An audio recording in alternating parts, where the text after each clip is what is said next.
Think we're live. Let me double check. Make sure everything else. Okay, Restream is going online. YouTube is online. Facebook is online. Waiting on Twitch.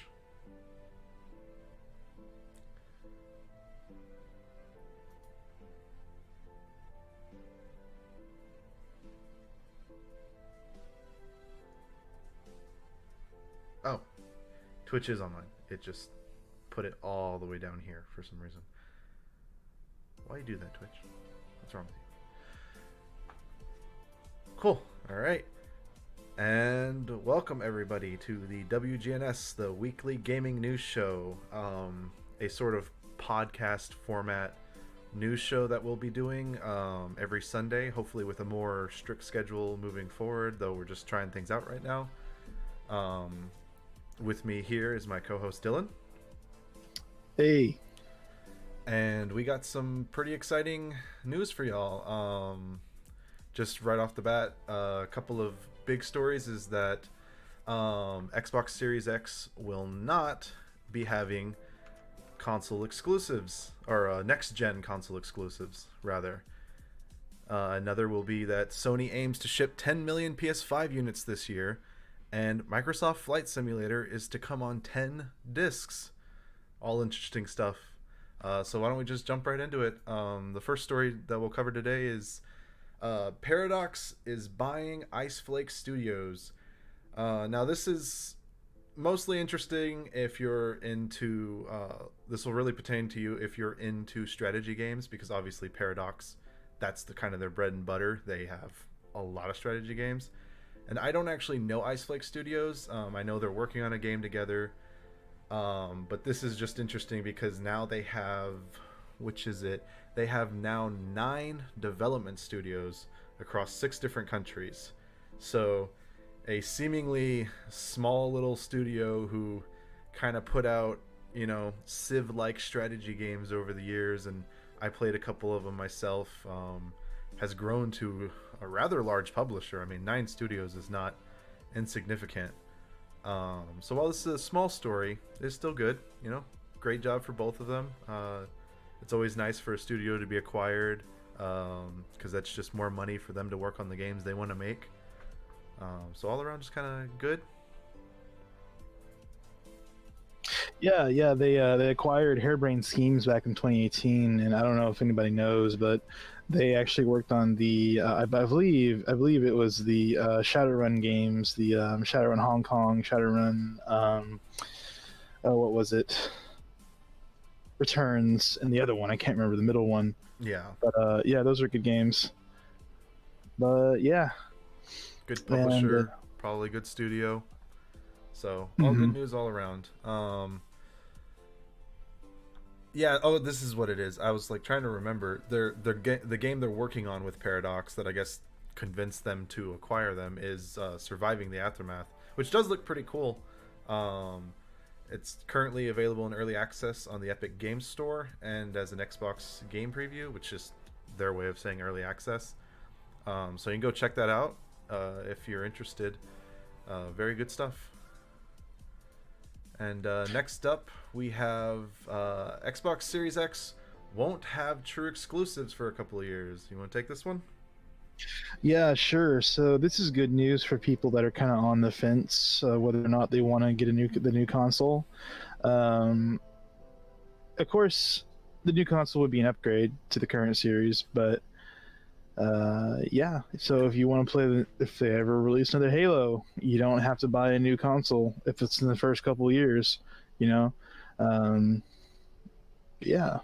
I think it's kind of like a decision period of whether or not you actually want to upgrade or not, and I think it's a really cool decision by Xbox.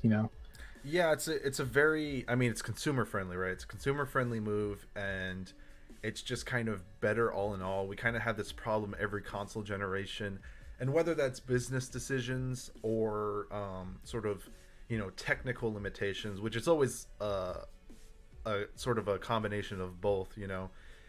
Xbox has been sort of making this initiative to bring back older Xbox games to be playable on the Xbox One and moving forward. So a lot of those 360 games and original Xbox games that they have brought to Xbox One will be playable on the Series X day one.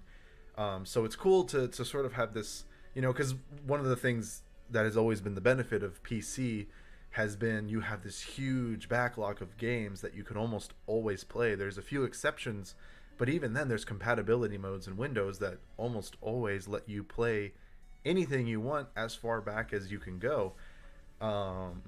So having systems where you're sort of able to do this on consoles is just equally good, and it benefits kind of everybody.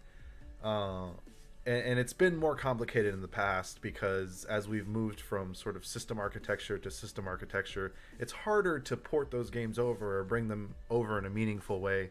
But Xbox is definitely making a conscious effort to sort of bring that forward and sort of say, hey, you have the option, right? And like you said, one of the given examples actually is that the new Halo Infinite, will be playable day one on the Xbox One and the Xbox One X. So you kind of have this cool position where the regular Xbox One, the One X, and the Series X will all be playable. So you almost have these like graphical setting tiers where similarly you could buy a cheaper PC and play pretty much like you could play the latest Battlefield. You would just have to turn down the settings. You're going to have the same situation where you have this next gen game that's going to be playable on last gen hardware, just at a lower resolution. But it's the why even not include those people. So it's just all around a very consumer friendly move.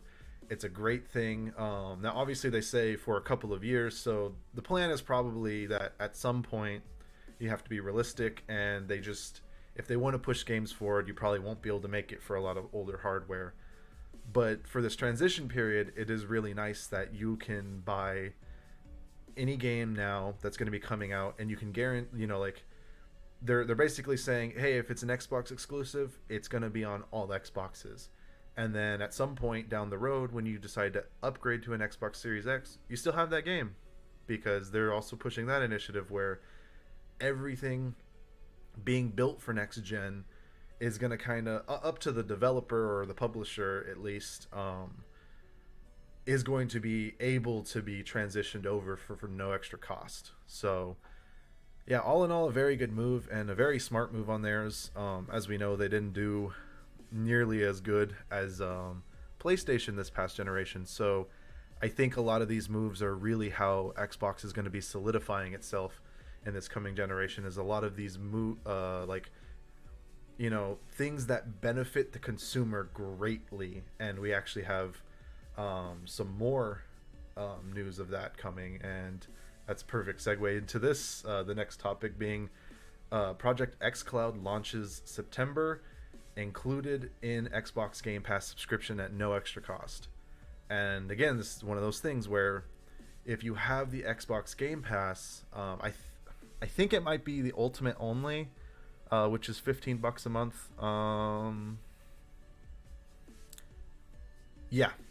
So it's only for Ultimate members. So if you're playing on PC, that's already the case. You can only use Xbox Game Pass on PC with the Ultimate and not the regular. The regular is only for consoles.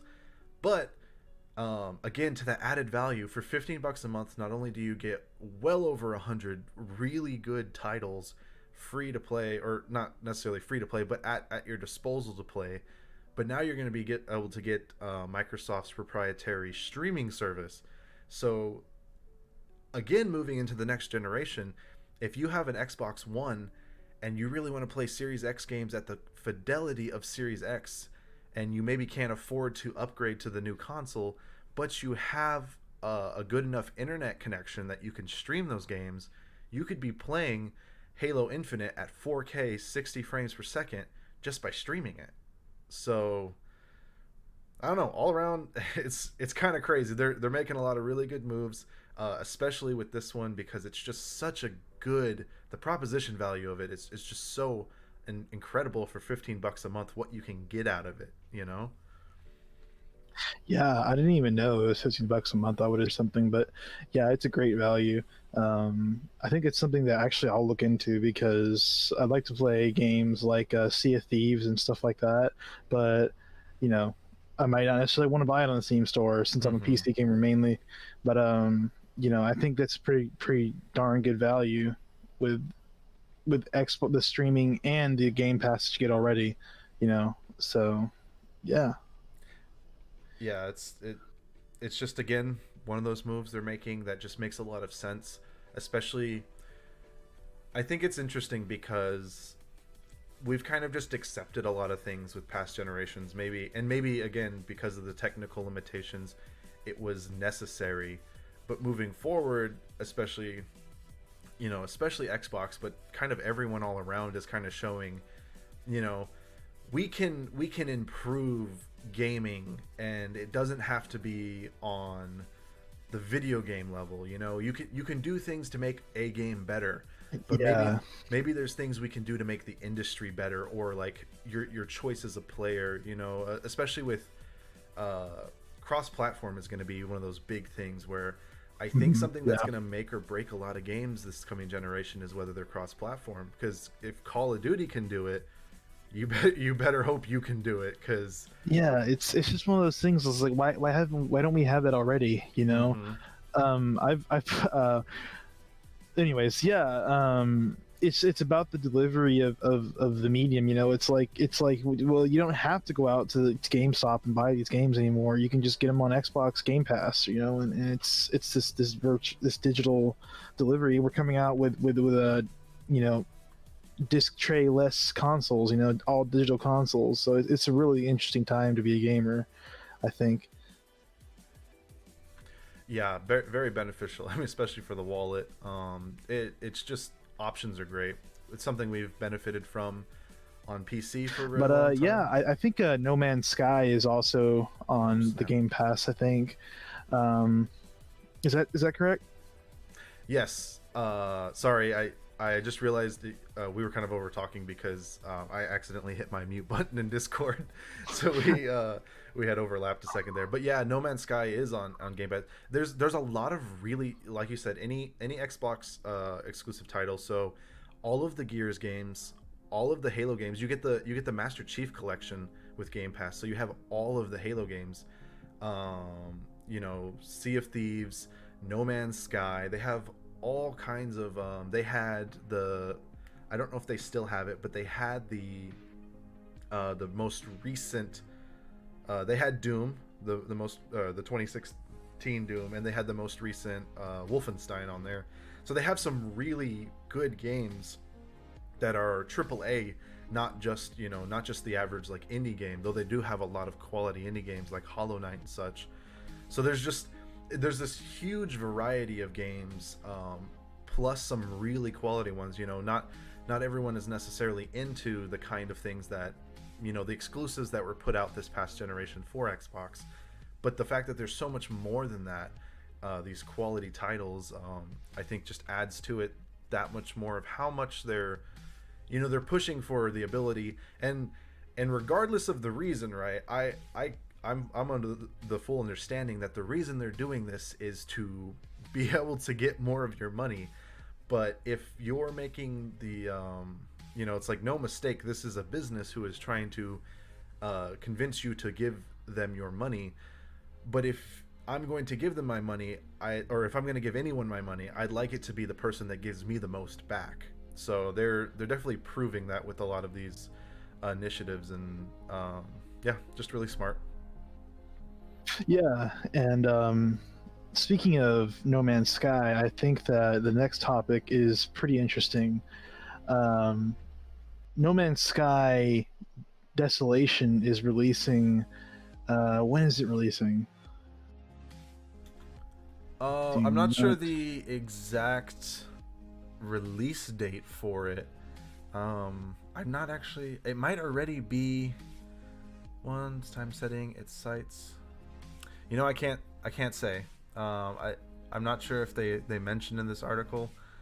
when it releases, Yeah, which but is on the 16th of July. So, yeah. but yeah, it's an expansion of No Man's Sky that will introduce derelict ships, which is always cool and spooky. If you've ever played Dead Space or Alien Isolation, yeah, you can encounter haywire security, maybe even alien life forms, and it's really interesting. I have never played No Man's Sky. I almost said Dying Light for some reason. No Man's Sky, but I think that this gives me another incentive too. You know, this expansion. I think derelict ships. I don't know why, whether it be aquatic or in space time, they're always so interesting, right? It's just the whether the walkways are always at a cant because it's on its side or whatever, is floating in space at an awkward angle. You know, just that and the atmosphere of them just really add to the exploration, and yes, maybe some spooky stuff in there. You never know. Yeah. Oh, actually, it says, sorry, No, it you're fine. says out today on PC, Xbox One, and PS4. So at the Okay, so time it's of already July 16th, it's already out. Yeah. yeah. Oh yeah, Desolation update out today on all platforms. Um, yeah, I mean it's really just that No Man's Sky. No Man's Sky has gone through so many different stages where it's kind of had a troubled past. It launched to not so great reception because there was a lot of, I guess, dishonesty about it, and there's just been a lot of effort put into making it, whether it's necessarily for the purpose of making it more the vision that they kind of talked about in the beginning, or if they're just kind of focusing on doing right by their player base, as they did kind of screw over their fans who were expecting something out of the game that it ended up not being. But they've made a lot of I can't remember what it was called, but they had that one really big update about a year and a half ago now that really pushed the game forward and added like base building and all these different things, really fleshed out the world and gave people more incentive to sort of play around with this really large interstellar sandbox, and adding something like this is just an extra an extra slice of pie, because it's so interesting, because they're not necessarily saying that this is an area you go to and there's just derelict ships everywhere. It just kind of happens now. There's all this alien life around, so why not have something that's kind of creepy and ominous, and you can just come across a ship that was destroyed for some reason, or the crew just disappeared, and then you have to go in and like see what's going on with it. And clearly from like some of these screenshots, like they look quite nasty and like it would be a horror game. So I don't know. Yeah, it's pretty cool to see something like this be added, especially for a game that didn't have had such a rocky start. And we've talked about this before, but it's an interesting time we live in where there's so many goods and bads between things. You have the problem of games launching incomplete, like No Man's Sky, where there's especially for AAA studios, unlike No Man's Sky, which is a very small studio, but like these AAA studios that release these broken, unfinished games, in the name of, well, we can just patch it in later, and that's a really bad problem. But it Yeah. also comes with the other side of the coin, which is we can make games so much better than their launch. Back in the day, before things were so like everything was hooked up to the internet and it was so easy to push out a patch, you were kind of stuck with the game you got, and unless you were a Blizzard or something that could release expansions and patch games through those, I mean, if you released a broken game, you got a broken game. And that was the sad truth of it, is there was just nothing you can do about the problems you put in your game. But games can be so much better now. It's and there's more reason than ever to not buy a game on release, to not pre-order, to not feel like be afraid of the fear of missing out, because not only do you not have to miss out because you can play it later, but you could potentially just have a way better experience, because even if you played No Man's Sky at the beginning and it was kind of rocky and wasn't doing so well, and you just got a bad taste in your mouth from it and you left, even if you came back later and it was much better, maybe you just have so much negative experience, or maybe you just don't try it again because your experience was so bad.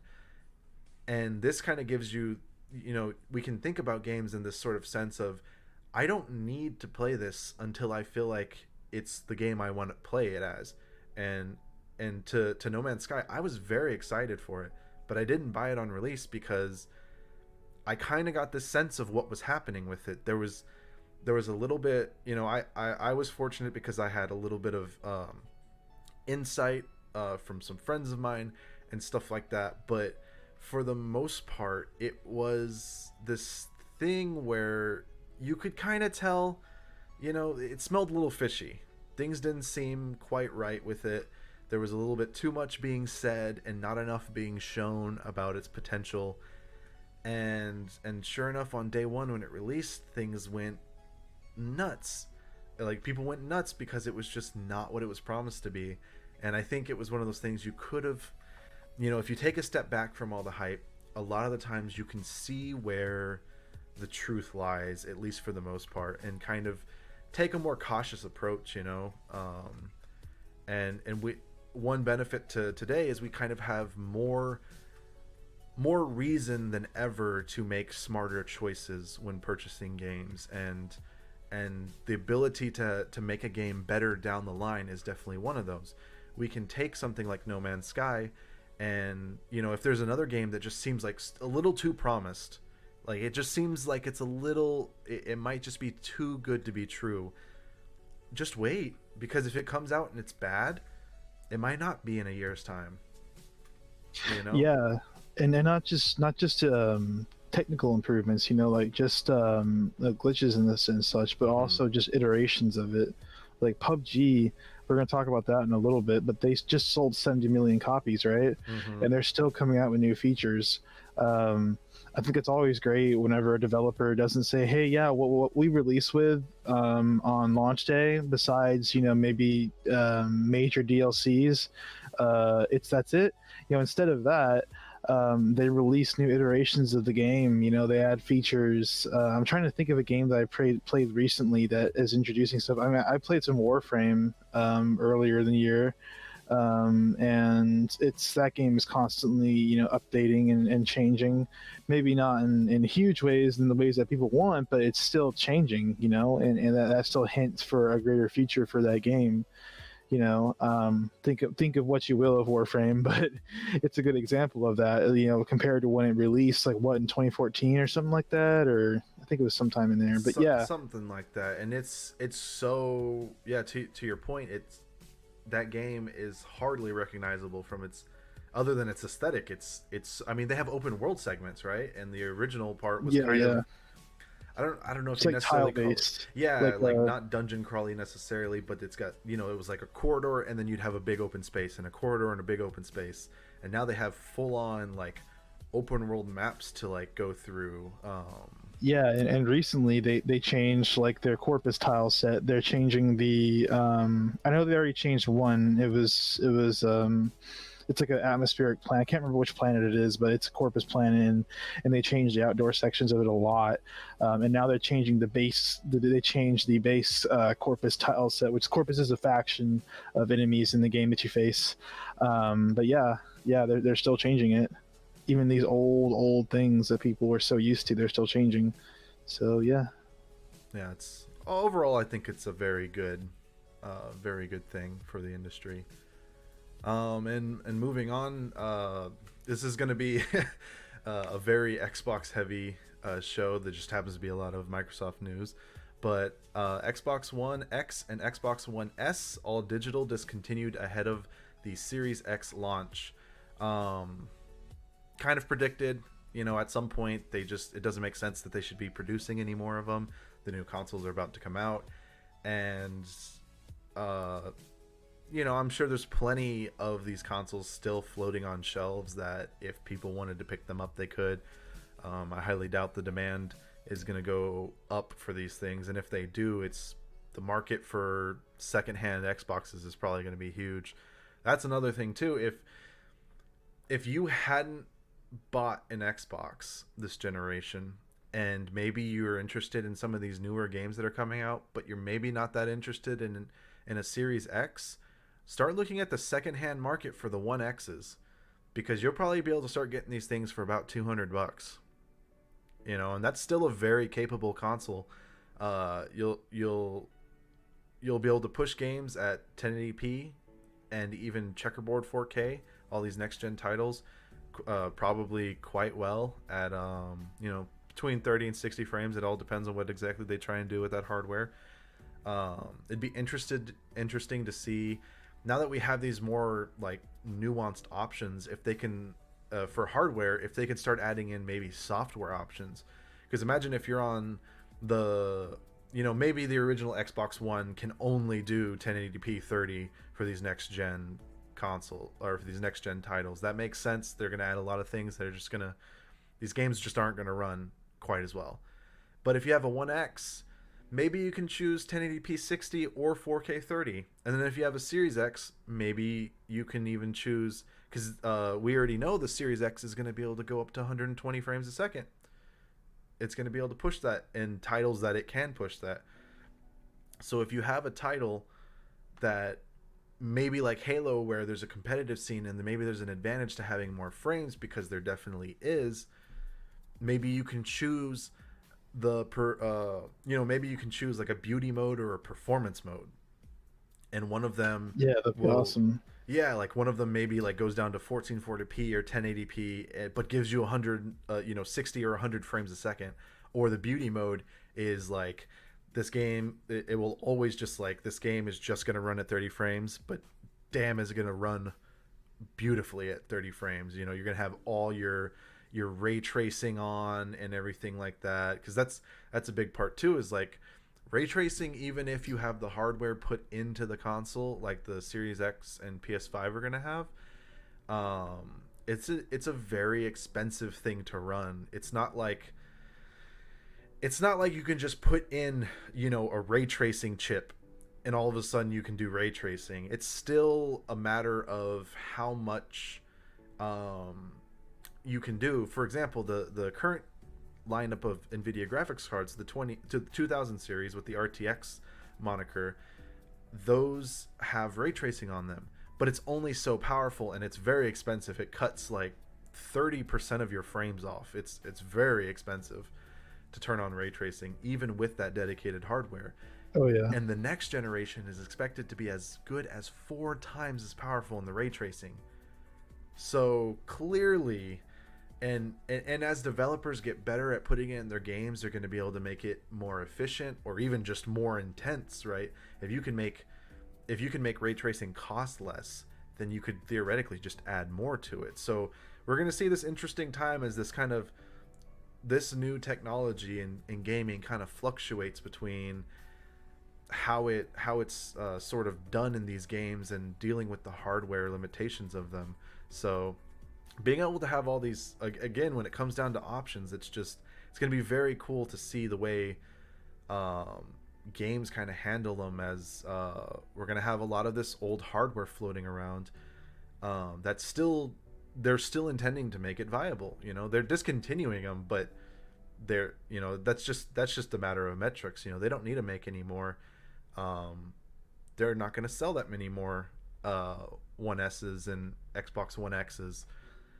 Most of that's going to come down to the secondhand market. So yeah, it's kind of cut and dry, just what they're doing. Yeah, I think it makes sense. Like you said, it makes sense. And it also, I'm actually tempted to get like a 1S. Mm-hmm. I like the idea of an all digital console, but yeah. But on to the next article. We actually have, it's a Cyberpunk 2077. I get it confused with 2020 because 2020 is a role playing game, the oldest role playing game, the older iteration of the role playing game is what I'm trying to say. But Yeah, so it's a Cyberpunk 2077 world map that shows the city's 15 districts. And that's actually a little misleading. It's not 15 districts, it's 15 zones. There are actually six different districts, which are the city center, Watson, Westbrook, Haywood, Pacifica, and Santo Domingo, according to the Wikipedia. But in those areas are the 15 like zones, which is like, includes Corpo Plaza, Charter Hills, the Glen, Arroyo, Rancho Coronado, and Northern Oaks, which is like, the really really it kind of reminds me of Elysium, like the really I don't know if Mm-hmm. you've ever seen that movie. I've never seen it, but I know that part of, like, the really rich, like, I wouldn't say yuppie, but like a very well to do area. Yeah, yeah. um It looks golf coursey, and there's all the fountains coming out of the building. It kind of looks like oh crud, what is that? What is that city in Asia that's just like has all that gorgeous architecture that looks kind of unreal? It has like those big metal towers that look like synthetic trees. Um, I'm not it's not sure. Bangkok. I'm trying. I'll think of it later. But yeah, it's got this really cool. It's clearly enough of these. So it's on screen for the viewers, but enough of this area has pretty distinct. Between the waterfront to the North Side Industrial District to the North Oaks. Like there's so much change in palette and style and aesthetic. This is clearly going to be a very varied game, despite being all in the same city. That there's just so much to take in here. I mean, Japantown and Kabuki right next to each other, just being so vastly different, and you get this really cool sense of, you know, looking at downtown and seeing this like hyper corporate looking area with just all these people going about their days, and Charter Hills with these like, these business sky rises going up, and it looks very clean and everything. And then you go down to Rancho Coronado, and it's slummy, and it's kind of, you can definitely tell like West End Estate is a little more derelict and maybe abandoned, and probably run by, or has more like, gang influence in it and stuff like that going on.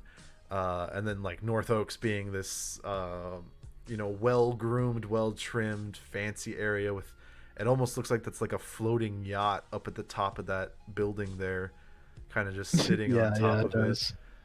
with palm trees on it. So I don't know, there's be some pretty cool variety. Like we were talking a little bit earlier, and I'm interested to see. So there's a section to the left there. Clearly, there's a bridge going from downtown to something. So that's potential. I'm sure there's going to be expansions for this game, same as like there was Witcher. But I'm interested to see exactly how big the map is and how it feels as a player traveling across this city. What that experience is going to be like. Is it going to feel as massive um, as it looks? Because well, I mean, honestly, it doesn't really look that big, because when you think about this as just a city, the biggest conclusion that I'm drawing is kind of Los Santos from GTA 5, and Mhm. that map seems like it's quite a bit larger than this one. Now, given this is definitely trying to restrict you to the city itself. So maybe in that respect, this would actually be a little bit bigger than the city itself of Los Santos, but I'm not sure.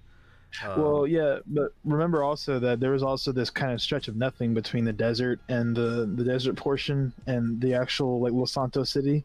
So yeah, well, that's what I was talking about. Is like there's the Los Santos map had a lot of dead zones in between where the civilization was essentially, and yeah, it's much more like playground area, that allowed them to do a lot of things for the players, but maybe didn't. There maybe wasn't an actual lot of content with that area itself, um, which is interesting too, because in Red Dead, the majority of those games are kind of desert expanse with nothing in it theoretically, but somehow it feels so fleshed out in those empty spaces. So I mean, it's all about the game you're making and the design theory. And yeah, I mean, I guess this isn't a great representation too, because I'm making judgments based on just this flat map, this sort of top down look. And if you look at the screenshot, these little screenshots of the areas or these concept arts, obviously verticality is very important. Most of these shots are from a lower angle looking up, so it's very clear that they're trying to sort of show that there is some serious verticality going on, and you are probably going to be going under the city and up sky rises and on the ground floor and all over the place. There's going to be so much changes, and so maybe, square foot for square foot, this is actually going to be an incredibly massive map, because there's going to be so many places you can go, so many restaurants and bars and underground areas and up on top of buildings and freeways that you're going to be able to travel to, that maybe just the sheer verticality of it all is going to make it massive, despite it not taking up quite that large of a footprint, right? Yeah, and that's not even counting the Badlands as well. Mm-hmm. You guys see how big those are. But yeah. Seems pretty cool. So moving on, Sony aims to ship 10 million PS5 units this year. This is really notable because originally they had mentioned that they were planning for 5 to 6 million, and that was based on, as much as people thought it was kind of, well, who knows really what the story is. People speculated it was because of the pandemic. Sony had specifically said that it was actually because of the PS4's launch. But I don't know, that seems like a strange thing to me. As a consumer, I felt like the PS4 didn't sell, more than 6 million on launch, mostly because there weren't a lot of games. I mean, we got Knack on launch, and I think a game came shortly after that. One of them being, or a few games came shortly after that. One of them being the Order 1886, I think. I think so, yeah. Something like that, yeah. Which was a very disappointing game for a lot of people, because it was this beautiful cinematic experience with almost no gameplay, and it was like, I think 4 hours long or something for a $60 game. So everyone was very disappointed by it. Yeah. Yeah. So I think that's an interesting thing, because with how much Sony has, like how much of a fan base they have, 110 plus million PS4s sold. Not that every one of them is going to buy a PS5 launch day or even in the first year, but probably a pretty significant portion of them. I mean, they're showing games that people are interested still in, and within that first year, because they're quoting the 5.3 million units within the first 6 months of its launch. I think bumping it up to 10 makes a lot of sense.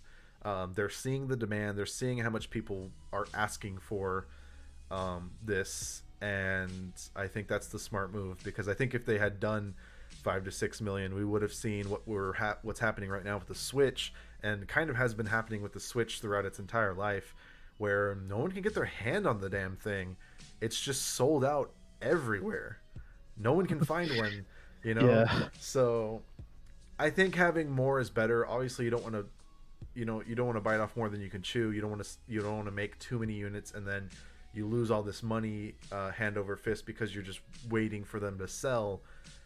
But I think it's safer to say like 10 million, and then you have a good stock for maybe a year, and if they sell faster, they sell faster, and you'll see those numbers happening, and you'll know to start making more. So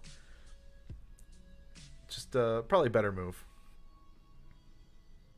Oh yeah, for sure. But our next article is about the aforementioned PUBG, PlayerUnknown's Battlegrounds. It sold 70 million units, and the Sandhawk map returns, which is the jungle one. The map has been reworked from the ground up, and locations like Boot Camp, Cow, and Painan have all been majorly updated. And it released early access. The game released early access in March 2017 and officially released in December the same year. And they're still, like I said before, they're still making additions to it. They have the loot truck now, which transports weapons and and gear around, and if you damage it around the map, and if you damage it or destroy it, you get gear for your squad. And they have confiscated weapons, which is very reminiscent of Modern Warfare, with it's like what are they, like signature weapons, but Yeah, something like the what essentially what you would or pay the for blueprints. the blueprint skinned weapons, Yeah, but you can get them just as pickups in Warzone at different rarities. yeah, and also the improved jerry cans, which you can throw at people, set them on fire, and you can make little like gasoline traps. You can pour the gasoline around the ground. Ooh, that is really cool. Yeah. Yeah, and also it's season 8 of the ranked mode. So yeah, And the that's new that's Survivor about it. Pass. Hopefully their skins are better because I can't imagine how anyone spends money on that game with how like if for what you get for like $10 for a character skin, it is just not seem worth it to me. But maybe they're better now. Yeah, I mean that's great. 70 million units sold. I mean that's the funny thing, right? People have been saying PUBG is a dead game since it came out, but it has consistently been one of the top played games on Steam charts since it came out. And it this goes back to our No Man's Sky discussion where we were kind of saying like the evolution is just it's something we wouldn't have gotten before the modern day of gaming, and it's so beneficial. It's so good to see these older games learn to innovate and sort of build upon themselves because we played tons of PUBG, but it did kind of get stale, and it got to the point where Yeah, yeah, I did. it didn't feel very worth it to keep playing. And this is a good incentive to go back and try it again. And with that, with the confiscated weapons, and the loot truck, like we were saying in Warzone, there's those helicopters and there's the signature weapons, and that's a really cool thing because one of the best parts of Warzone is you get to kind of, if you've played every battle royale game like we have, you can see the progression and the evolution that battle royale has taken, where PUBG wasn't the first, but it was the first big one, and it kind of sold everyone on the idea of battle royale. And you can kind of see the progression that these games have made over the years and how they've gotten better and better and better. And from PUBG to Fortnite to Apex to Warzone, you can see the bits and pieces that they're stealing from each other as new games come out. And to me, Warzone has kind of been the pinnacle because it took all these aspects from all these different games. Definitely. Yeah, and Yeah. it built upon them, and it made them, with the being able to buy your players back, reminiscent of being able to revive them in Apex, but in the system that doesn't really punish you nearly as much for not being able to go and grab their box. And so the games are just getting better and better as developers are seeing what each other are doing and able to innovate on that. And so to see someone like what is it, Bluehole? Bluehole? PUBG Yeah, I think so. Corporation. I thought it was Bluehole, but it says I PUBG thought it Corporation. was. Maybe they Oh, changed their name. yeah, probably. And so to see PUBG Corporation sort of look, be self-reflective and say, hey, maybe we can add some of these things that have made other games that iterated on us better. We can iterate essentially on ourselves and on them and make our own game better. It's just one of those things that's like, with this new perspective, you get to see how much better things can be. Even with an older game, you can update it to fit modern standards. It's going to be very interesting moving forward because I think Modern Warfare is taking or Warzone specifically is taking a very similar approach, where from what it seems like, Warzone is here to stay. Modern Warfare will be old news at some point as new Call of Duties come out every year, but Warzone will not be. There's not going to be a Warzone 2, right? It's going to be Warzone when the new Call of Duty comes out, and from what I understand, it's going to be Warzone with the new Black Ops essentially on top of it, like as the new center of what it's being based off of.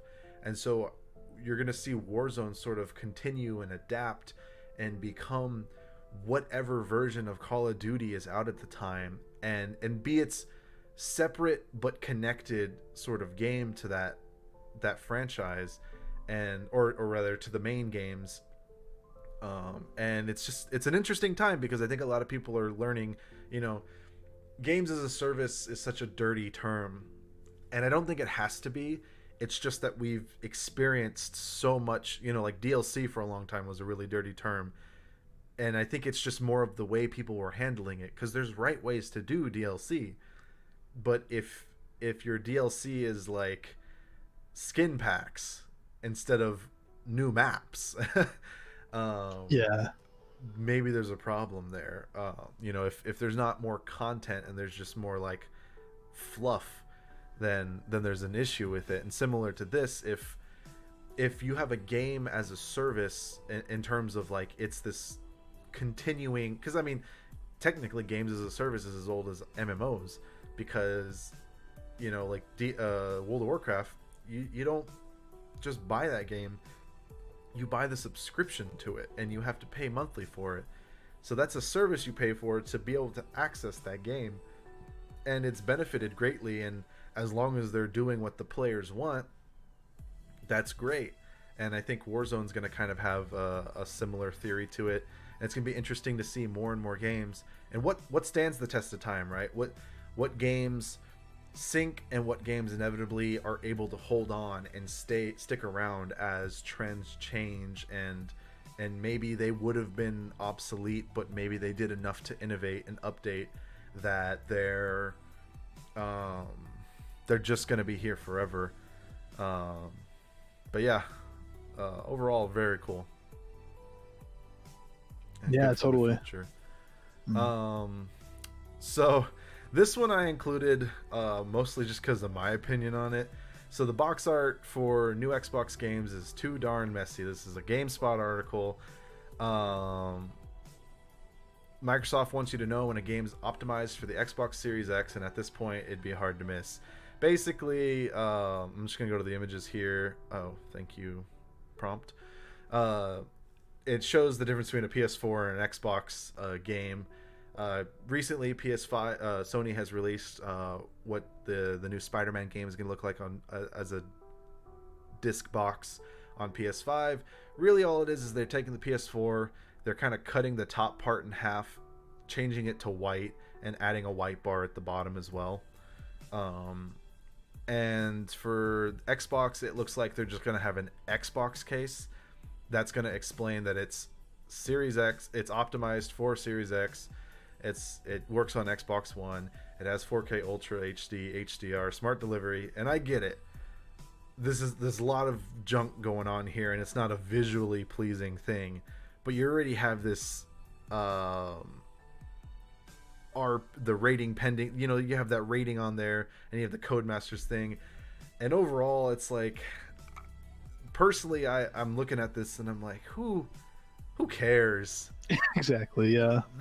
If you're worried about the way disc boxes look in the next generation, I don't think your mindset's in the right place for the next generation. Because with the PS5, we're already seeing the real consideration, and from what I know, is that the original plan was to launch without a disc anyways. And obviously that changed way long enough ago that they could start building versions with the disc. But there's been real consideration of whether a disc drive is even necessary in today's age. And the reason is because, one, even a Blu-ray drive cannot run modern games. If you've noticed, if you have a console, when you put your game into the console, it installs onto your hard drive before you can even play that game, because your disc drive is just not fast enough. You can't run games on disc drives anymore. And then two, you know, like even if you could, you're gonna have to download all that DLC, all the patches and everything anyways. It just doesn't make sense. Now, there's still a very real thing where enough of the world doesn't have great internet that they need it. So with the PS5, I think it's nothing but a great thing that they're going to have a cheaper version that just doesn't come without the disc drive, because that lets people who know that it is completely meaningless to them. They don't care about discs like myself. I kind of want to get the disc version just for the Blu-ray thing, but I'm convincing myself that I know that I am not going to buy Ultra HD Blu-rays as much as I would like to. I'm just not. I mean, those. I was gonna buy one because I have one in the Xbox One S has an Ultra HD Blu-ray player, and I was gonna buy oh, what's that? What is that movie with Leonardo DiCaprio where he gets attacked by a bear and he kills it? Revenant, the Revenant. Revenant, yeah, the Revenant. Yeah. Or Revenant. I think it's Revenant. Because Not sure. because that has an Ultra HD HDR, and because my TV is 4K HDR, I was like, I want to see that in HDR. I want to see it with all the contrast and the like, because one of the big things about that movie was it was shot in natural lighting, and so the HDR just like pulls how amazing that looks. And I didn't, because I think I went and looked it up. It was like $35. And I get That's it. a lot of money. Yeah, Yeah. it's a low volume. I get it. It's a low volume, high cost production item. It's a much more expensive thing to sell than just some DVD. But $35, I could buy a game. I could buy several good games with that in the indie space, you know. And that's a matter of priorities. But that's where I'm at. Is like, I would like to have that, but shit, if I'm gonna buy a Series X at some point anyways, there's no option not to have a disc, so I don't really know that I care that much. And if I really cared about it, I would probably buy a dedicated player. So yeah, having the option to just not, and I get to save some money, and then there's an option for people that maybe need the discs because the initial install of those games is just not worth their update, you know, they still have data caps. People still have data caps, you know, with internet, which is insane, and that's in America too, you know. So it's like some places just don't have it as fortunate as others. But this comes back to the similar thing with the Xboxes. Options seems to be the name of the game in this next generation. If you have options, things are going to be better. But overall, I think the focus is pretty clear, and it seems weird to me that anyone really cares that much about the box art, or at least what the box art looks like specifically on the box. Yeah, that's my thought. I was like, who cares? But I don't know, some people do. Some people do. But yeah, speaking of discs and discless, well, let's talk about Flight Simulator. Yeah. The physical version is coming in a total of, get this, 10 double-layered DVDs. Ooh, baby, that's a lot of DVDs. Yeah, this is reminiscent of 2004's MMO EverQuest 2, which came on 9 discs with 1 bonus disc. And The Secret of Monkey Island 2 came on 11 floppy discs for the Amiga.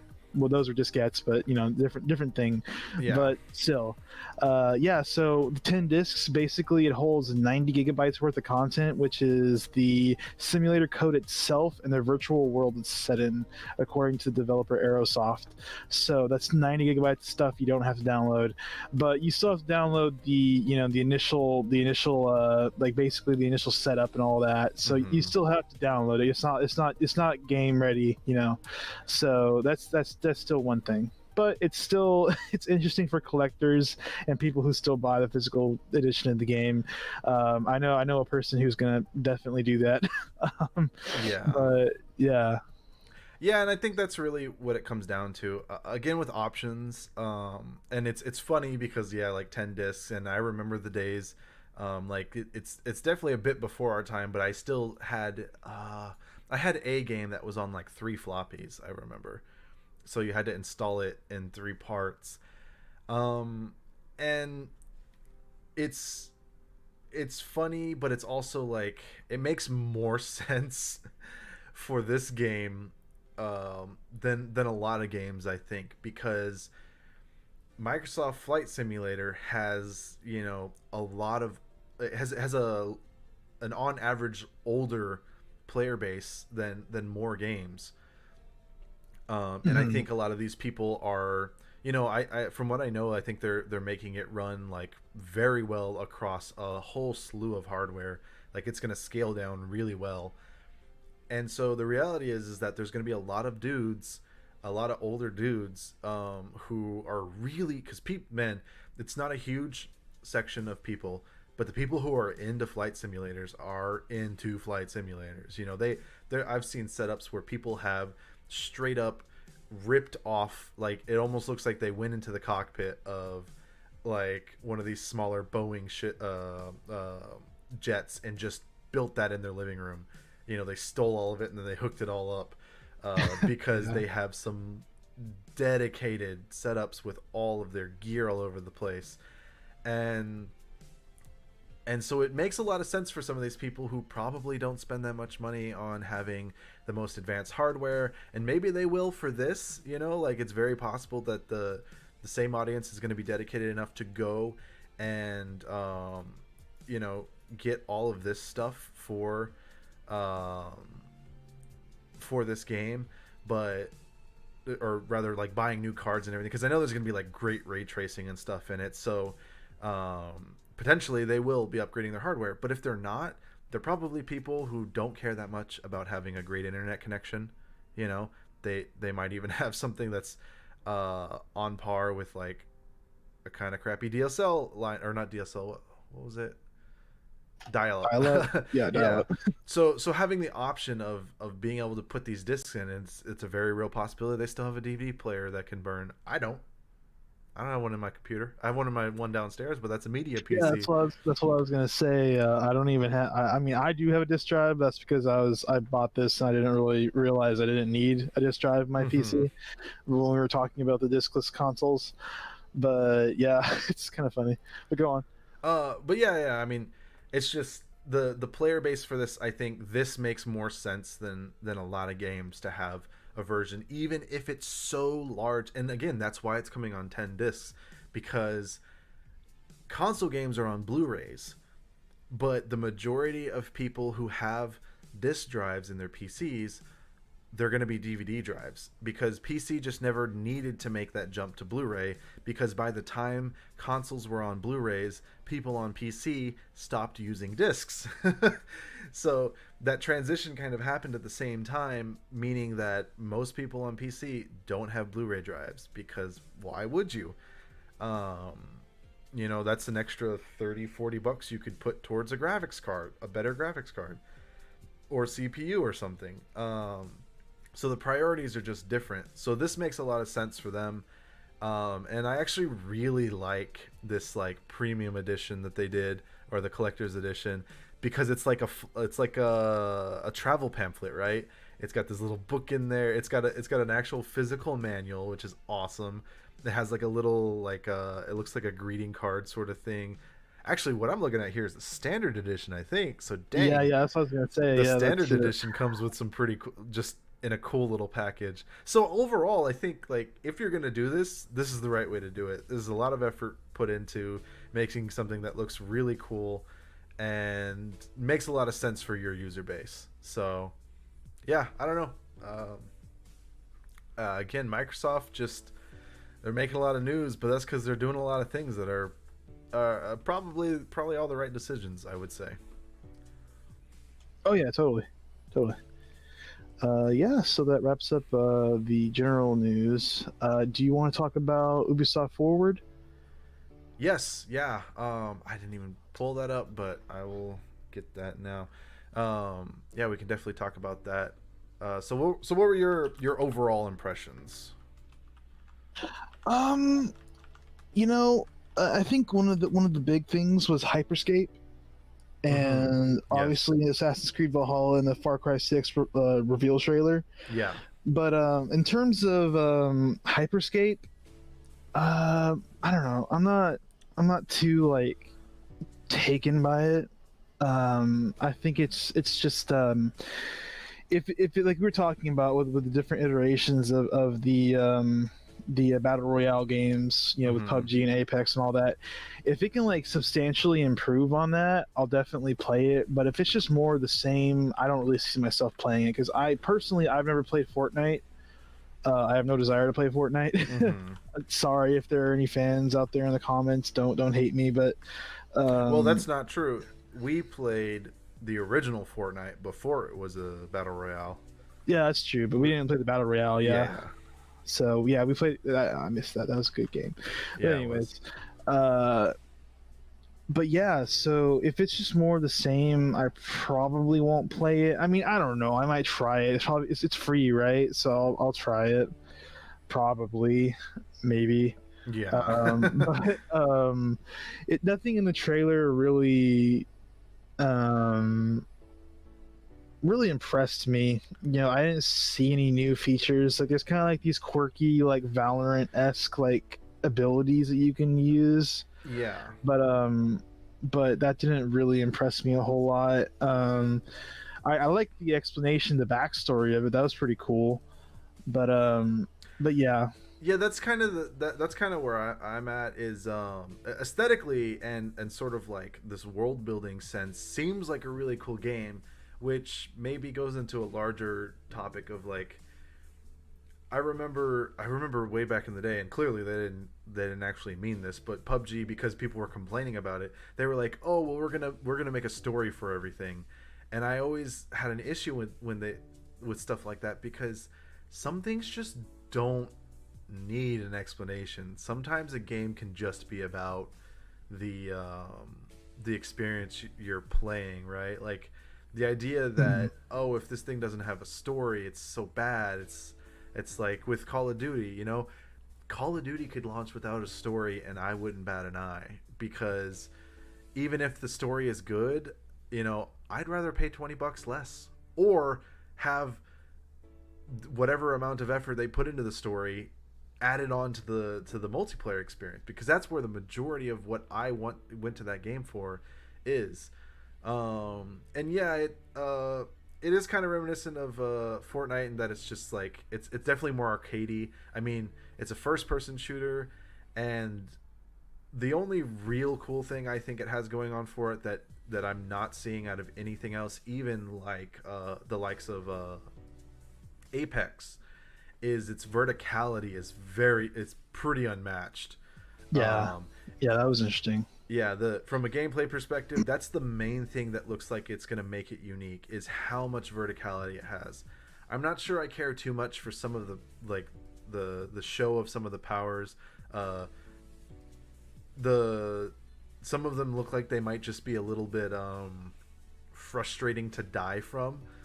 Uh, and have to deal with, like, there's that one hamster ball that just makes you invincible, and then there's Yeah, there's one power I'm showing to the audience right now is just they can just put up a wall, so if you're just running away, someone could just put up a wall, and then you not only are you at a disadvantage because now you have to turn around to shoot that person, but you can't even back into cover, which is like cool, it's a strategy, but I'm not sure I enjoy mechanics that just allow you to, like, if I'm completely unaware of someone, it's not a matter of skill that they were able to put up this wall in front of me to stop me from moving. It's not like getting headshot, like a one-hit headshot from across the map in Call of Duty, like, or in PUBG for that matter. Like, those shots are hard to hit, like especially in PUBG, shooting at long distances, especially if someone's running. So if I get knocked out, you know what? I'm gonna be mad, but I'm not gonna be mad that it happened necessarily, or like mad at the situation. Just that I happened to die, but yeah, I'm still gonna be like understanding of like, oh, this, like, they outskilled me. It's like if I'm in a firefight and someone clearly just outskills me, that's what it is. Um, yeah, I don't know. Overall, it looks like it's a really cool game. It looks like it's a cool experience. I'm just curious if we're getting to the point where I don't know. I mean, that's not going to stop anyone. If it's the trend, it's what everyone's going to do. Everyone's on open world for a long time. You got to make your own open world RPG. You got to make your Ubisoft Far Cry game.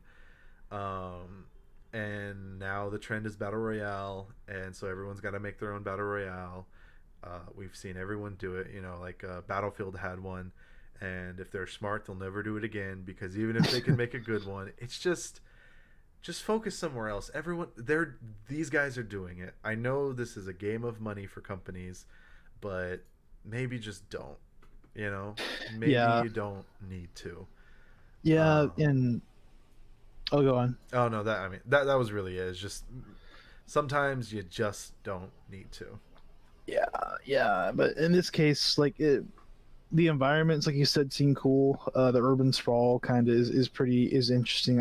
I've always liked urban environments in these battle royale games, Mm-hmm. and verticality is always cool. But also the trailer was kind of like not disingenuous, but it didn't really show like it's gonna be there's gonna be bullet sponges, right? You can't just die like it showed in the trailer, like Yeah, obviously like they always in show one whoever's second. shooting to be a little more badass. Well, no, not just that, but also like whenever you shoot somebody, they die instantly. But there's also going to be like they show the trailer with a certain intensity of combat, like of oh stuff's going on, you can get shot by this person can shoot you, but in reality, there's going to be shields, right? There's going to be some sort of armor or something like that And that will downtime, and yeah, it's not always yeah. going to be as So intense. Well, I guess it's not depends. going. Yeah, it could be really intense. I mean, I don't know how many players is it, like 100 in how big of a map. I don't know, but it could be really intense. But yeah, that's Hyperscape. And then Yeah. we It, have oh, sorry. Go on. sorry, go on. And no, I was just gonna say like that's to me that like again the aesthetic and the idea of what the story. I mean, I don't know. The story's it's cool, but it's like kind of been done, so it's not really that interesting. But like you were saying to the use of the urban landscape, I think that's going to probably be what makes it the most interesting is if the verticality and this city map pay off well enough.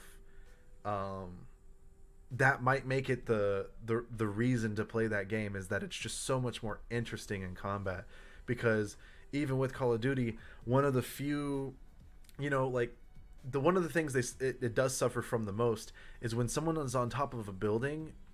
If they're just like, if they have better guns and they're on a high like building, there's nothing you can do about it. They're just gonna win because Yeah, they have so much advantage over you. There's not viable ways of getting up to them because all of them are either a single staircase, a ladder, or a zip or line. they All parachuted to it. Yeah, or you have to Yeah, like fly above them and parachute down, all of which leave you vulnerable. So it's like there's really no good way of engaging.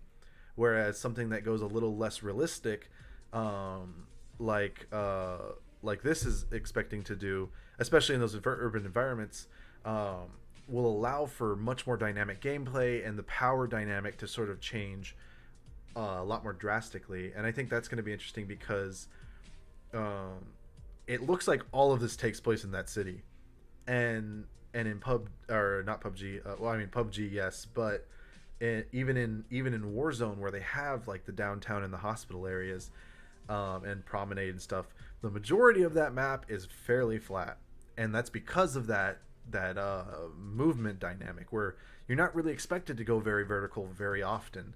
no, Um, no, yeah, and that's fine for that game, but I will be happy to see somebody try something different in terms of movement and things like that. Because again, um, what is it called? Apex is a bit vertical, and I mean, I guess technically Fortnite's pretty vertical with its like building stuff. But that's the thing is there's a mechanic that makes you vertical, and it's not really the majority of the game that you play is vertical.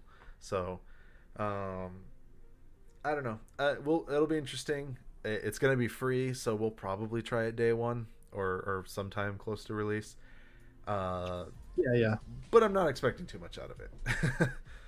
yeah. No, but yeah. There's also Watch Dogs Legion that we saw the cinematic for, which is it was a cool cinematic. It was pretty hectic, Yeah. very artistic, but it kind of sets up the story for it. You know, like you get recruited into a basically like an underground kind of freedom fighter sort of organization, in a cyberpunk esque, not really cyberpunk, but kind of cyberpunk esque kind of London, Mm-hmm. that's been taken over by a security corporation. And yeah, it I've never played any of the other two Watch Dogs, honestly. Mm-hmm. I thought that the first one was interesting when I saw the trailer for it, like the cinematic, like everybody else did. Mm-hmm. You know, not the cinematic, but the supposed gameplay of it, like everybody else did. And then it came out, and it was nothing like that, you know. Yeah. And that kind of put me off from the first one, the second one, and they might have been good games, but you know, I've just never played them. Um, and this one, it looks interesting, um, but the whole premise of the gameplay is that you don't play one specific character. I think the guy's name was Aiden or something like that in Watch Dogs. In the Or first one, yes, in the yeah. first one, you don't play Aiden. You play anybody, right? Mm-hmm. Which basically the whole shtick is that you recruit people off the street to fight with you. Yeah, it's the Um, revolution. You are the revolution. You are Legion. yeah, and yeah, that's cool. Like Yeah. that's a cool idea, but I think quickly the novelty of it is going to run out. And that's my opinion on that. Is that because just the limitations of video games, you know, you can only have so many unique characters, right? And they may have put a lot of effort into making these characters unique. Like, you know, they're going to have archetypes, right? They're going to have Mm-hmm. character archetypes. Like obviously they showed you recruiting an old lady, you know, a grandma, and she kicks somebody in the balls or something like that and tases somebody, and she hobbles around, but she's not good for stealth. She's not good for shooting. You know, she might be good for just, you know, outright just shock and awe kind of factor, that old lady's kicking you in the balls. But you know, it's there's going to be only so many old ladies, right? Mm-hmm. They're going to be the same person, right? So I think the replay value is going to be kind of low. I don't know, right? There might be some more mechanics that they're working out, but it's just that's my thought about it. I don't know nothing else about the game other than what was shown in the gameplay trailers and the cinematic trailer, but so Mm-hmm. take it with a grain of salt. But that's just what I think. Um, Yeah, no, I think very similarly. You know, it is a cool mechanic, and I always appreciate characters as mechanics. I do think that's a cool way of approaching. You know, instead of just having different outfits or whatever, the idea that like the character you choose is a different style, and that's, you know, that's Tales of Old Silence, how fighting games work and everything like that. Um, but yeah, the difficulty here is going to be how are you going to avoid um, the novelty wearing off? How are you going to make this something that sort of lasts and doesn't get old and doesn't, you know, like you were saying with the grandma, she probably has some things that she's like good at or whatever, you know, and it's like, how are you gonna make every character you decide to put in here, because I just don't believe that they're going to be able to. Also, in that cinematic trailer, I just have to say right now because I'm playing it, I noticed this the first time I played it. What the hell did they do rendering that guy's nose? It's so, it's yeah, so bad looking. Did no one notice this? I don't know. Anyways, um, so like, how are you going to make every character an enticing option for the general thing? Because I feel like will probably happen is you're gonna have all these characters to choose from, and you're gonna have like the granny, which is gonna be a fun novelty factor, and she's gonna be, you can go kick someone in the balls and it's gonna be ha ha ha, and she's probably got some hacking abilities that make her special, and maybe she blends better, and that's probably arguably what makes her a more viable character, is she might be better for open stealth, where you're supposed to just look like a character walking around, yeah, um, yeah, as opposed to like obviously the guy with the gas mask and all the, you know, leather gear and everything on. Like, he doesn't look like a normal person. um, but it's gonna be, I think it's gonna be very hard for them to somehow make a system that doesn't end up being these three characters are the best runners, shooters, and gunner, you know, like, and fighters, And so you're going to basically be playing as them 90% of the time, and then a few of these missions are going to force you to play as Granny and other people that Yeah, are, or the drone lady. Yeah. yeah. So yeah, I don't know. It's gonna be interesting. Back to your point of like the first and second one. Yeah, the first one, it kind of had the same deal of No Man's Sky, where it was promised to be more than it actually was on release. And unlike No Man's Sky, they just kept digging that hole deeper. I mean, it was in a time when Ubisoft was not making the best decisions, and they just didn't fix the game, and they kind of made things worse on PC for people, and overall was just not that great of a game. I remember there was a clip showing the Aiden was standing on a train tracks, and they had been so lazy with some parts of the game where the train was coming at you at like 150 miles an hour, and then does a right turn at 150 miles an hour onto another onto a parallel or a perpendicular track, and it's like, oh no. That looks so bad. So yeah, it'll hopefully they make some better decisions this time around. But and the unfortunate part of that is, from what I have heard, I think I own it, but I've never played it, is Watch Dogs 2 was supposed to have been an incredible game, but that's the thing, you soured, and that's why it's like it's a bad thing, because even though you can fix things later on, whether it's with the sequel or just reiterating your game, if you sour the perception of it enough, it doesn't matter if it gets better, because people already have their opinion of it, and that game just did not sell well. Obviously it sold well enough, or maybe just Ubisoft thought like, hey, we should just keep going for it. Whatever made them do this decision is great, because that it is genuinely an interesting series, and I'm pretty sure 2 was great, and I'm sure this one's going to be really good. But yeah, they just kind of ruined everyone's taste for it by messing up. And so it's, Yeah. I don't know. Hopefully it does well, and hopefully maybe we'll get around to it, checking it out and doing some stuff on it, if it looks good enough. But yeah, we'll see. I think again, the biggest factor to them is going to be getting over the idea of like, how do you, the problem too is going to be, how are we going to have compelling stories? Is the writing going to suffer because you have so many people you're dealing with that you're not resolving any one individual story, and you're just this collective moving forward? They can still do that very well, but I think if you're not working on individual character pieces, it's probably going to be a rather uninteresting campaign in that aspect. Like, yeah, I don't know. Like, the Division is fun, and the Division 2 was fun, but the stories just were so uninteresting. And that's kind of generally the problem with games that let you be whoever the hell you want to be. Is how do you write a compelling character arc when you don't know who your character is? And obviously they know in this one these are all pre-made characters, but I don't know, I think it still stands a little bit where you're, how many people do you have on your writing team, and is this being spread too thin? Is it getting too hard, to keep things interesting?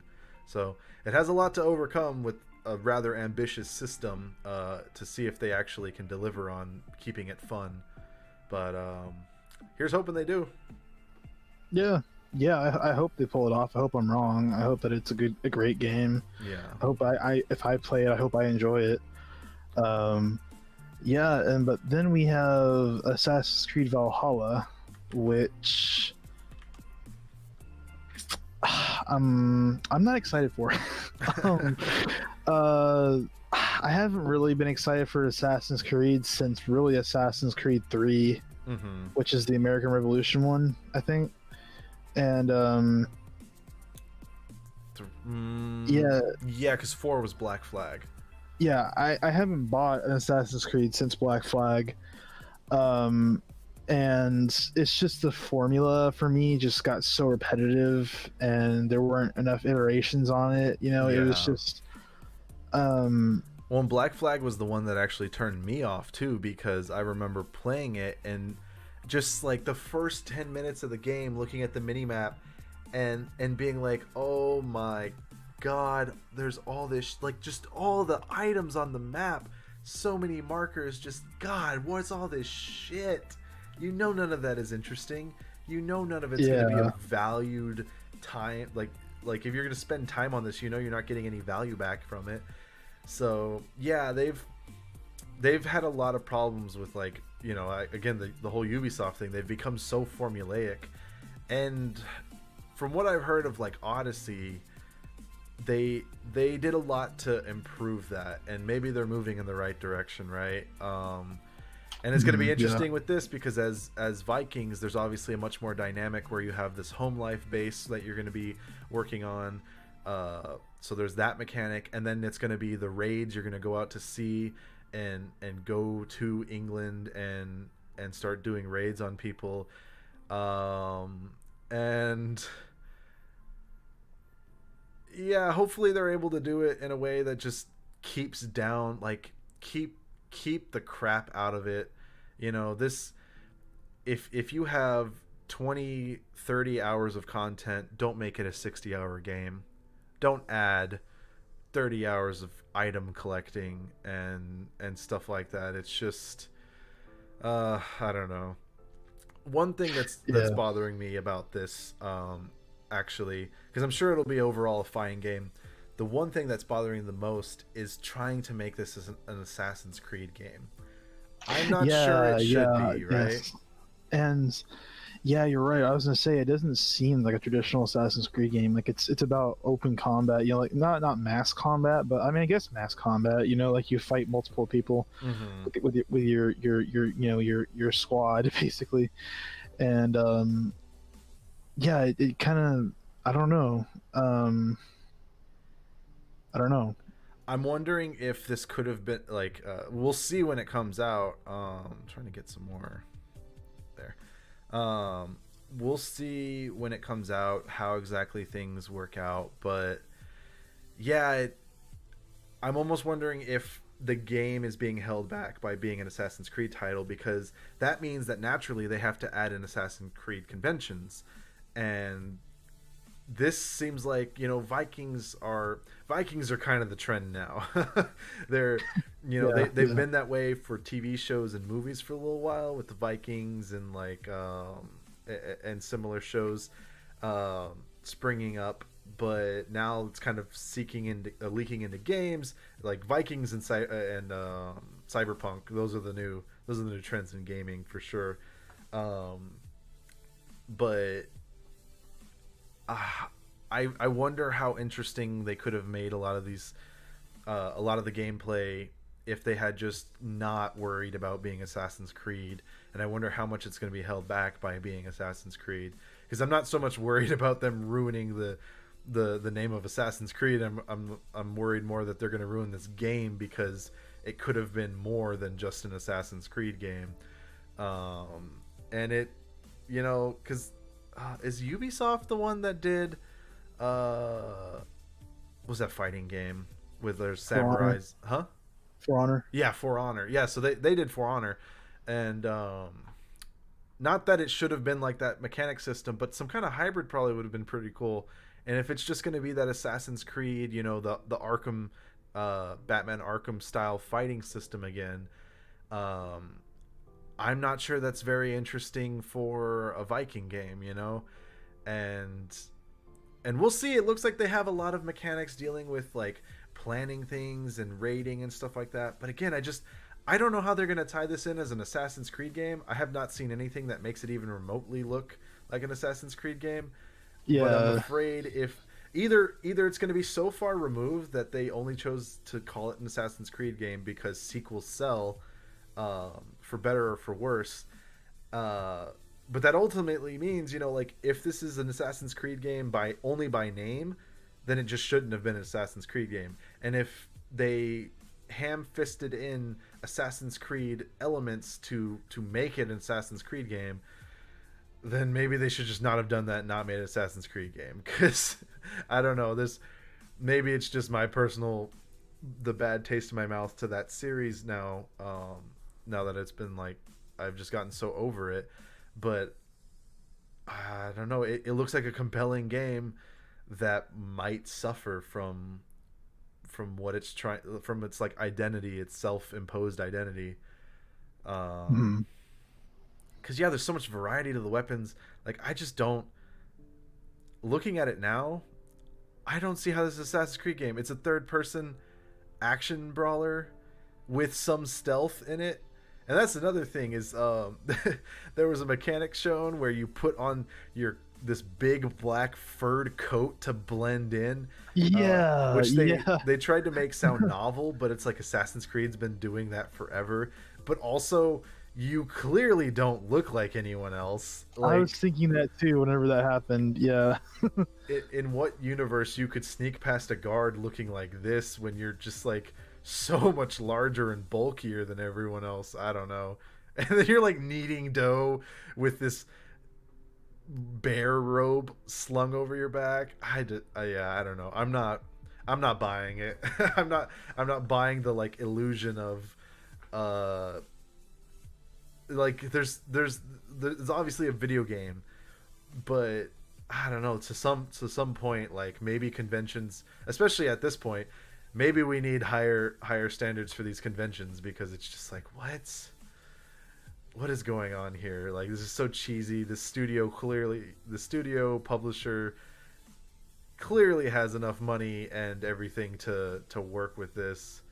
Um, I think maybe there's a cooler way to do a Viking game, and if you were going to do Assassin's Creed done in England, I think it would have been cooler to show a time of like the pagans being attacked by Christianity, because that's typically kind of what a lot of the themes of the game has been. Is sort of like a moving on of the era, and you're playing as the sort of under faction, right?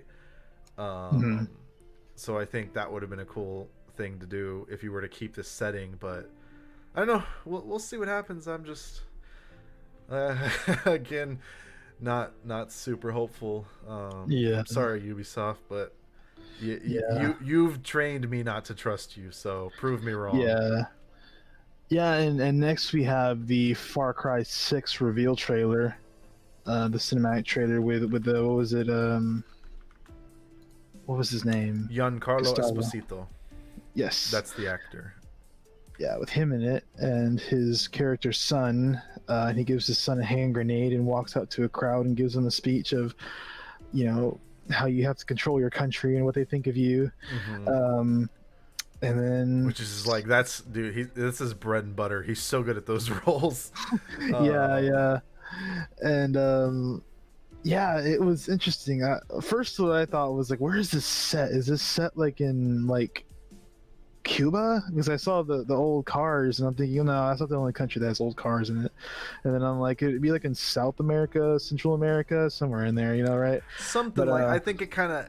I think quite intentionally. It's funny too, because as much as I do think like you can get away with not, they're always saying that if you make something, it has to be like there's inherently political stuff behind it, and I don't agree with that, just because like as a viewer you can apply your politics to anything. You can apply your opinion and your view of life and everything you believe in into anything and everything, and you probably will, even subconsciously, do that to anything you believe in. But it's like the idea that everything has politics, like Tetris wasn't made with politics in mind. They weren't trying to like say anything. It's a puzzle game. You can feel how you want about it, but and you can infer whatever you want about the author of a piece, but what they intend for it and what you see when you experience it um, are not going to line up almost ever. And the where I'm going with this is that Ubisoft has specifically tried to say that they didn't, like with the Division, they were like, we don't make politically charged games, and it's like, okay, well, that's a stupid statement from y'all, because every game y'all make has very clear, like, you're gonna show me this and say there's no politics behind it. Not that they're necessarily saying this about this, but they made a general statement about what they do with games and anyways. And it's like, you're gonna look at this and tell me there's no clear, like, someone has something behind this, not necessarily saying that they're making a statement on anything, but there's clear political drive, and you can infer what you want about it. But like this is reminiscent of something that's very real, and and the same with Watchdog Legions. You know, it's like that's V for Vendetta. That's really all it is. Is it's V for Vendetta in a techno, like, advanced technological era sort of thing. So it's like there's to say there's no politics behind it is BS. However, what maybe you're supposed to infer from it, I think, is a little more ambiguous. But overall, I think this game is going to be interesting. I don't know if we know any details about, like, are you playing as the son or anything, right? Like, Yeah, that's what I would guess, but yeah, I don't see any indication that that's the case. But mm-hmm. um, yeah, it's interesting. I think Far Cry 5, not New Dawn. I think that's the post-apocalyptic one, right? New Dawn. Yeah, that's the one that just came out. It's like a direct sequel to 5. Yeah, I thought that 5, and I hope that they, That was like Ubisoft the takes risks. angry rednecks.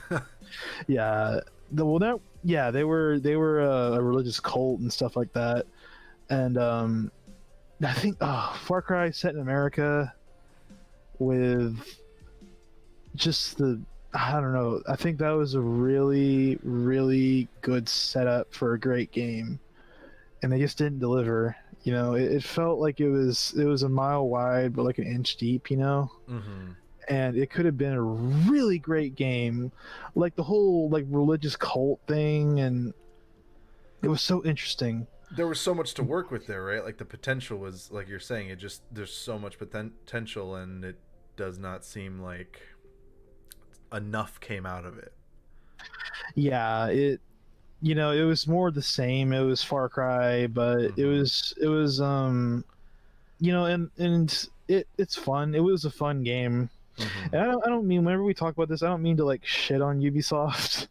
I mean, it's not, or their games. I mean, these games we talk about, it's just that through our like educated opinions that, or educated, what we can take from this is that these games might have problems in them that make it not worth for us to play them personally, and you might, anybody who's listening to this or watching this might think, well, these guys are full of shit. I like these games. I like Far Cry, whatever they put out, and that's fine. I'm not saying that what you like isn't good. Someone might think that Assassin's Creed Valhalla or Hyperscape is the best game they've ever played. Just because we say that it's not. We might not play it. Doesn't mean it's a bad game. It's just Mm-hmm. that you know it's just Yeah. that from what we've played and what we've seen, we've been playing video games a long time, and it's just that we can kind of see these trends in there, and some of you guys probably do the same thing too, but Yeah, yeah. it's all I mean, it's all subjective, and it's entirely based on your preferences and how you go about, like, choosing the games that you play. And yeah, I mean, yeah, like, to the argument of taste, like, although I stopped playing Call of Duty for a long time because it got to a point where I was like, I'm like, after Advanced Warfare, I was like, I'm just not done. Even though, or I'm just done with this. Even though Advanced Warfare actually, to me, was a very interesting game, and pissed a lot of people off because they finally did something to innovate, and that's why I liked it.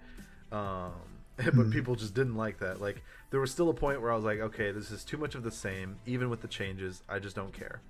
And coming back to Modern Warfare, I'm still aware that this is a Call of Duty game. It's a very shallow experience, and it's not something that I'm like, oh, like, as an auteur, I see why this game is so great and above everything else. It's like, no, I still enjoy raw quality mechanics that Call of Duty provides. And I love the technical aspect of, like, the gun sounds and the reload animations and everything. There's so many little things that just, like, I love. It's so lavish, and I enjoy what they do with that game, while still recognizing that it's Call of Duty. It's not deep, there's nothing special about it, in terms of, like, it's still just a mindless action-packed shooter.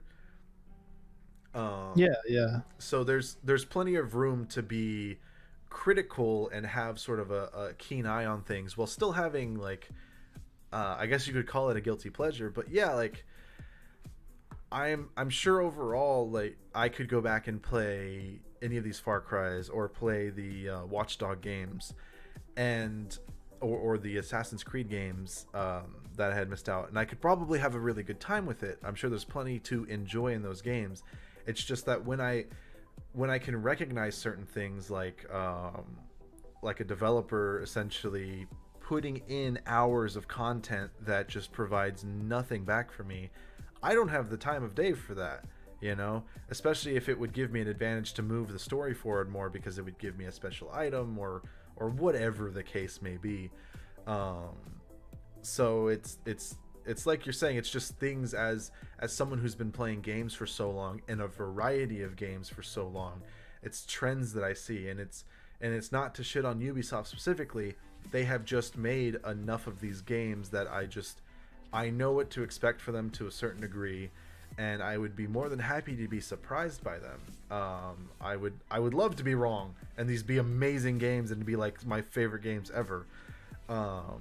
It's just I'm going to reserve skepticism until and my feelings on them beyond that until I see the product themselves, because it's as a whole, you know, we as players, I think, and consumers more importantly, have a responsibility to sort of be have a watchful eye and be wary of any promise that something is going to be revolutionary or better than before or even the best thing ever, you know, and just wait to see what actually happens, and then make our own opinions then. And it's fine if we differ on those opinions, because I don't know. I'm very interested. I want to see more of Far Cry, but like as shallow as it is, having Giancarlo Esposito in there might be enough for me.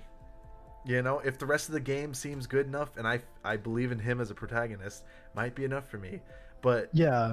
it's also like you're saying with five, they set up these games really well. I mean, there's clearly plenty of talented artists and designers and writers behind all of these companies at Ubisoft.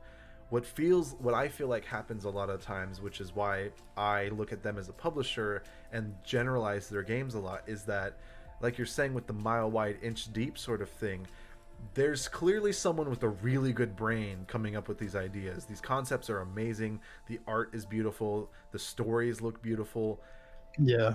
but someone is holding back that idea. I think a lot of the times it's too consistent for me as a consumer to necessarily trust every time it looks enticing, because I do get excited about them.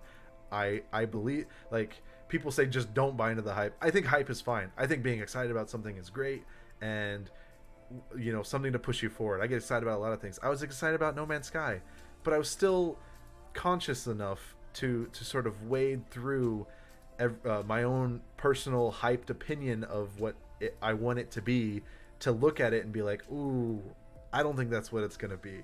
I'm gonna wait. Yeah. Yeah, it's good to do that. You know, just take a smart look, you know, long look at what you know you want out of games, Mm-hmm. and what, you know, is being offered to you, and just say, you know, you can learn to say, like, you know, this game isn't. It's just not what I want. You know, Mm-hmm. and if enough people say that, you know, maybe the games themselves will change. But yeah, you know. Yeah. Well, and on to the cream of the crop, the whole reason we wanted to do this show today, Just Dance 2020. uh, Yeah. no, but in all seriousness, I think that's everything we have to cover. There was a DualSense 5 showing, like a little showcase with Jeff Keighley that we originally planned to show, but after watching it, I don't It really showed know. nothing. I don't know why that even existed. I really don't like. I don't know what was in that. Maybe I have to watch it again. I couldn't pick one thing out of that whole video that said anything that I didn't already know. I was expecting some kind of new features, maybe describing the haptic feedback a little bit more or something, or how literally he just reiterated everything we knew about the DualSense 5, and that there's supposed to be next level haptic feedback that really gives you some differentiations. Like, what's being described is that you will be able to tell the difference between if you step into a river and the river is running along your feet. The haptic feedback is so fine-tuned such that you can tell the difference between a river flowing over your ankles and the wind blowing through your, like the breeze blowing through your hair. There's going to be two like unique sensations of that, and that you're going to be able to tell the difference. Obviously that's something that's going to have to be implemented on a developer level, and we'll see how well it actually works. Another thing is that the triggers have haptic feedbacks and resistance bands, which means that you can simulate something like the pulling of a bowstring. It'll get tighter and tighter as you pull it more and more, and I guess depending on how strong they are, something that would be cool with that is depending on how strong the actual motors and everything is, and how well they can implement that. Games that like simulate, because pulling a bow is actually very, very difficult, and you can only do it for so long. Even trained people who are very trained in it can only do it for so long. It's just very taxing on the upper body to hold a bow like that. There's a lot of pound force behind that. So eventually you have to let go, and a lot of games simulate this. So it'd be very interesting if the trigger starts getting tighter and tighter and pushing you back up, and you just can't hold it with your finger. Although maybe they run the risk of potentially like harming their own. Like if people just try and hold it too hard, then they'll break the controller. So maybe it's not a good idea. But it'd be cool if they tried it. Yeah. I'm sure someone might at some point. But another thing, like they can simulate like a trigger pull. They can have a dead zone that's just like the soft pull, and then the actual trigger, like the actual pull of the trigger, and they can Yeah, simulate. I was gonna bring that up. I was gonna say like that. Yeah, like wherever you reset the trigger, like let's say um, you pull the trigger, it fires, and then you release the trigger, and there's actually a portion in firearms where, in these handguns, where the trigger will actually reset, and you can actually pull it again. And that would be an interesting thing to simulate. Yeah, and similarly, like I know this doesn't happen in guns where the trigger bounces back, but because of that recoil, I think something they could do is make the trigger kind of pop back out at you to simulate that recoil, as well as the haptics, to like give you that sense of like, oh, I need to hold on steadier to this when I pull the trigger, have more control and stuff. So plenty of cool things, but again, that showcase just kind of did nothing. Not only was the thing he played, like, so he played Astro's Room or something like that. Astro is a little character, a Sony mascot character they made back in the PS4, for the PS4. For whatever reason they did, maybe just have a kids game. And Astro's Playroom, or whatever this thing is that he was playing, is actually going to be a included piece of software, free, installed onto every PS5 when you buy it. So not only did he not give us any more information, but he was also playing a game that everyone's going to have access to day one. That's going to kind of be, I mean, it's a cool thing because it's going to be a showcase of like the technology itself. I think that whole game is intended to sort of be a showcase and an understanding of how the controller works and what the new features and benefits are. So that's going to be cool. But again, for the live stream purposes, I have no idea why they did it. Very weird. Yeah, But me either. but yeah. But other than that, that's everything. Not a lot of news, but there's some good things in there. I'm sure as we get closer to these console releases, more and more things will come out. It's an interesting time with all the virus and everything going around. That news seemed like it died down for a long time, and now it's like ramping back up. And whether it's console release or things are kind of going back to normal, we'll see. But I'd just like to thank anyone to stop by for checking it out. Hopefully, you learned some things and got some entertainment out of it. I thought it was a lot of fun, Yeah, me and too. I enjoyed it. yeah, and yeah, like I said, we'll be doing this every Sunday. Exact schedule timing will kind of vary. I'm gonna get to a point where on the Facebook page, I'm gonna sort of set up streams because you can like pre set up a stream so that everyone will know when it drops, and then you can do that on YouTube as well. And then I'll just kind of have this regularly going. So hopefully that works out really well, and we'll all see y'all next week with some more news. Thanks for coming.